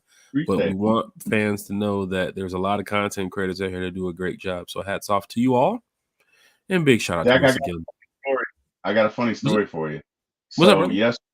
Yesterday, my wife and I were in an argument. It wasn't really an argument. It was more discussion. And I had my ATL, the red and black ATL hat. And, you know, when you've been married for 30 years, you crack on each other. So she was like, who the hell do you think you are? You think you're Mr. ATL? Is that who you think you are? And I thought about it, right? I thought about it for a sec. And you know what I said, Jack? I said, yeah, I am. I would have said, yeah, I am. No, you didn't? I went back to A Few Good Men and I was like, you're goddamn right I am, Kim. You're goddamn right I am, Kim. I am Mr. ATL. I did order the code red. I did. You gonna stop by that damn yelling in his house? What you gonna do? He's met my wife, and that is absolutely what she said. So there you go. Absolutely. Hey y'all. Falcon fans, hit that like, share, and subscribe button. I want to be Mr. ATO. I guess you never know one day. Hopefully I can be the mayor. No, but you are the mayor. If I'm not QB3, I'm running for something. But Falcon fans, shout out to you all. And then he was sleeping on the couch. The narrative's in the couch. You're right. I give a good one. But I got cable in my doghouse. Just so you know. I got all the good shit in my doghouse. You see how many monitors Terry got over there. I'm sure he's gonna be like, okay, on the couch. I got a couch right over there. Unplug this. All right, cool. I'm within 5 feet of the couch that I have in my office. I'm not going to show you because my office is in quite disarray. Don't put me on the dog, and don't put me in the doghouse or on the couch. I got PS5 in every room. I'll be perfectly fine. Hey, good to go. You know what I mean? You will be good to go. She'll walk by and be like, "Yeah, I hope he likes that." See the blue light under the door with the door closed. Like, what the hell's going on in there? Still playing the game at 4 a.m. Oh wow! Look, oh wow! Red alert! Jamal Hill's in the chat with the red alert. Hey, look, Falcon fans, we laugh. We show respect to one another. We talk Falcons in a positive way. You all are great. The shout out goes to you, everybody in the chat who's commented tonight, who listens to the show, who watches the show. I know there's a lot of people that probably watch the show without commenting. Like you scroll through Facebook and you might, you see us talking and you don't want to comment because you might be nervous or scared to jump in the chat. Talk Falcons with everybody. That's what Time for the Fan is here for. It's from the fan. It's for the fan. So once again, hats off. Kudos to everybody in the chat. Terry, I thank you much. I thank you a lot.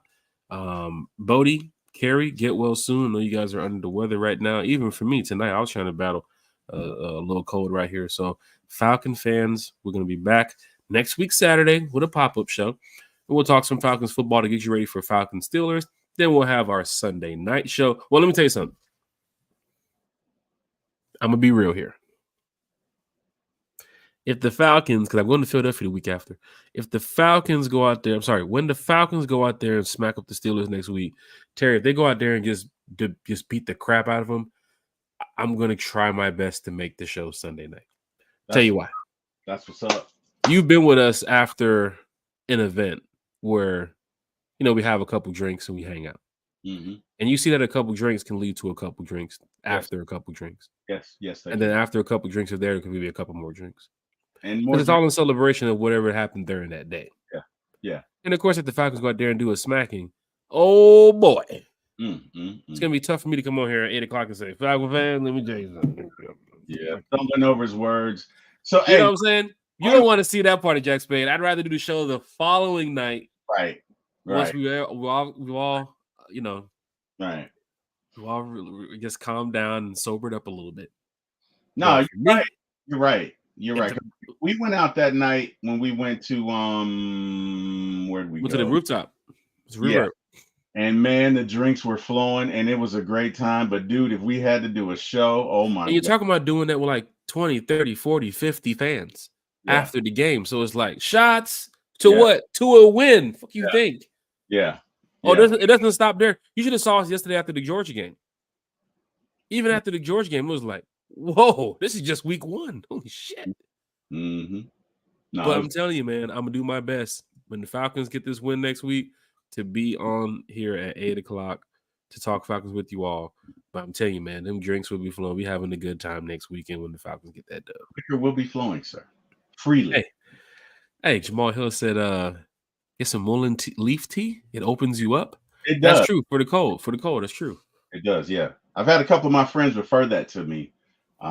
So yeah, he's right about that. I think you can get that. Was that Trader Joe's or what's that? Not Trader Joe. Whatever one of those organic stores is. It may be Trader Joe's, and there's another one, but you can get them there. See here, you can get it from Amazon or Amazon.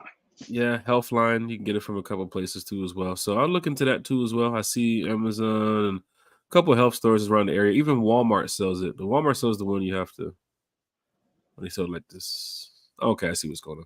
All right. Well, appreciate that, Jamal Hill. That probably helped me out for the next 24 hours. I'm definitely going to need it. Falcon fans, this is great. Terry, we're back next week, Saturday. I thank you, sir. Miles Garrett, Fox5 Atlanta. Please go follow Miles on his Instagram, on his Twitter page, X, whatever it is, Facebook, if he has that part of following or adding him as a friend. Miles has been great here to join us all these times in the past year and a half of One Time for the Fan. And we want to make sure everybody goes and gives Miles his respect and his flowers too as well, because he does a great job covering the Atlanta Falcons. He has a show in about an hour or two as well, so I'll be tuning in watching that. Everybody, see y'all next week. Can't wait, man. We are 6 days in a wake up away? 6 days away.